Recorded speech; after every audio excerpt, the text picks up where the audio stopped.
Bienvenidos a el cuarto festival Las Mujeres en las Letras.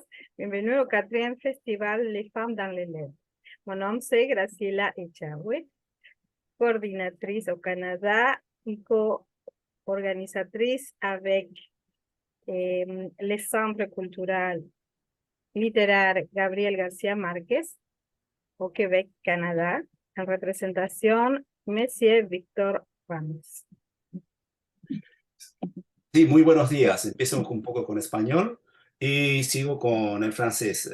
Yo me llamo entonces Víctor Hugo Ramos, soy el director del Círculo Gabriel García Márquez, que funciona hace 15 años aquí en la ciudad de Quebec y que es un puente cultural entre la cultura de Quebec y las diversas culturas de nuestra querida América Latina.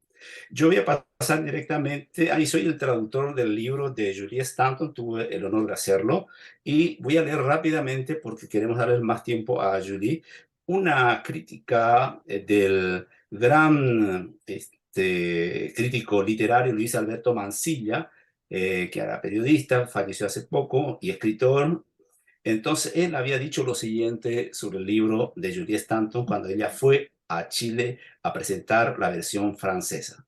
Dice lo siguiente: hasta nosotros que leemos mal o hablamos mal la bella lengua francesa, somos capaces de percibir la majestad de este requiem que recibimos con emoción como uno de los mejores tributos hechos en el mundo al centenario de nuestro poeta, cuya celebración se realizó durante todo el año que viene de terminar. Se refería al 2004. Dejo la palabra, je laisse la parole à Julie Stanton. Oui, bonjour. Alors, c'est avec plaisir que j'ai accepté l'invitation de Victor de me rejoindre virtuellement autour de vous et de la littérature. C'est d'ailleurs par la poésie que nous nous sommes rencontrés lors du lancement en 2004. Ça fait un certain temps, là. Lors du lancement de mon livre de poésie, Requiem pour êtres assassinés, hommage à Pablo Neruda.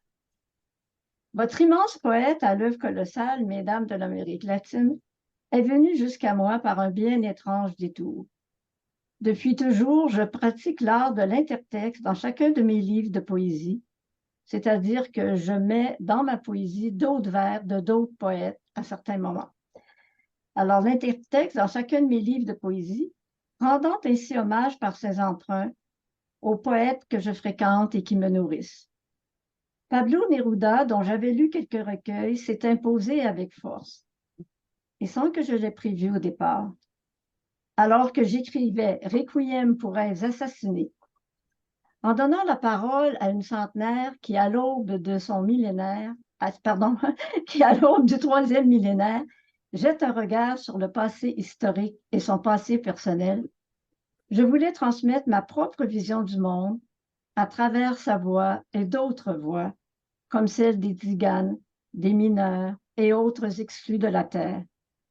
Je voulais transmettre, oui, tout ce qui, en tant que femme et poète, me hante et me révolte, mais aussi ce qui m'exalte et me permet d'espérer dans l'humanité.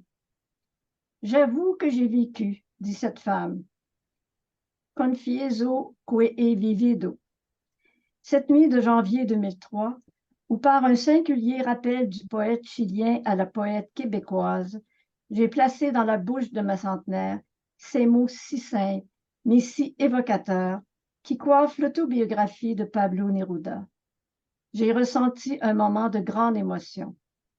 Fasciné et intrigué, ébloui par la mystérieuse intrusion de Neruda dans mon imaginaire, ma sensibilité et mon propos, j'ai décidé de rendre hommage à l'homme et à l'œuvre en intercalant en français et en espagnol des lignes poétiques de Neruda à travers mes propres vers. Je me suis mise à fréquenter cette œuvre unique et bouleversante, gigantesque, à chercher sur la toile les livres déjà épuisés, tant en français qu'en espagnol. Entre autres, j'ai dévoré la traduction de Neruda de Volodya Telteboin. J'ai alors réalisé qu'on célébrerait en 2004 le 100e anniversaire de la naissance de l'auteur du Chant général, que j'ai lu avec émotion et éblouissement. Je suis encore tout imprégné de la puissance de cette immense fresque lyrique et épique du continent américain. et je voudrais tout savoir, tout connaître de Neruda. Il me reste si peu de temps, me semble-t-il, moi qui suis constamment hantée par la mort. À la voix de ma centenaire s'est donc ajoutée celle de Pablo Neruda. Le constat ultime de cette femme aux identités multiples, sa perception de l'humanité, les combats perdus, les rêves assassinés, le scandale des exclus de la terre, l'amour et la solidarité qui permettent l'espoir. Tout cela s'est enrichi de la poésie de Neruda, dont les poèmes de lutte et de résistance, ceux qui chantent la fraternité, et le droit à la justice, me rejoignent particulièrement. Et le titre du livre, alors en chantier, est devenu « Requiem pour rêves assassinés, hommage à Pablo Neruda ». Par la suite, Victor l'a traduit en espagnol. Il a été édité en Argentine par Botella Almar. On peut se procurer sur Internet, sur le site de la librairie Hernandez, sous le titre en espagnol que Victor vous a signalé tantôt. Requiem por sueños asesinados, homenaje a Pablo Neruda. Merci. J'ai voulu donner au lecteur le goût de lire Pablo Neruda, celui de connaître sa vie et de mesurer l'immensité du personnage, de son action et de son influence. Lancé donc l'année même du centenaire de Neruda, de la naissance de Neruda, ce livre m'a propulsé jusqu'au Chili, plus précisément à Santiago, où j'ai été invitée à prendre la parole, notamment devant les membres de la Fondation Pablo Neruda. En 2005, Requiem a été finaliste au prix de poésie Alain Grandbois de l'Académie des lettres du Québec.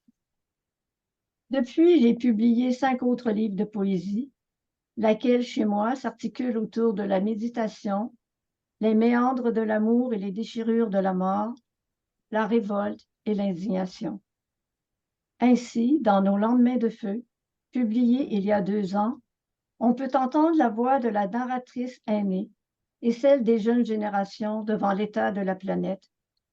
Une sorte d'aller-retour, je dirais, entre la désolation et l'espoir, peut-être. Pour moi, la poésie est une démarche viscérale dans laquelle je m'investis passionnément, mais aussi une écoute et un partage. Elle me permet de creuser le sens des mots et les mots du sens. Je l'aime lyrique mais violente, d'espoir mais lucide, profonde mais limpide. Lorsqu'on me demande si j'ai un projet poétique, je m'enflamme en parlant du texte en chantier, mais fondamentalement, disons que j'ai un projet existentiel, celui d'écrire la vie, comme on regarde le monde, comme on voudrait qu'il soit, comme on aimerait avoir le temps. Merci. Bravo, vraiment magnifique, hermoso, magnífico. Muy bueno, muy bonito, excelente. Merci beaucoup pour votre participation, Julie. Merci, ça fait un grand plaisir. Alors, bonne visibilité aux autres invités que je vais regarder sur YouTube le moment venu. Et bonne suite à l'événement. Merci beaucoup. Merci, Merci. gracias.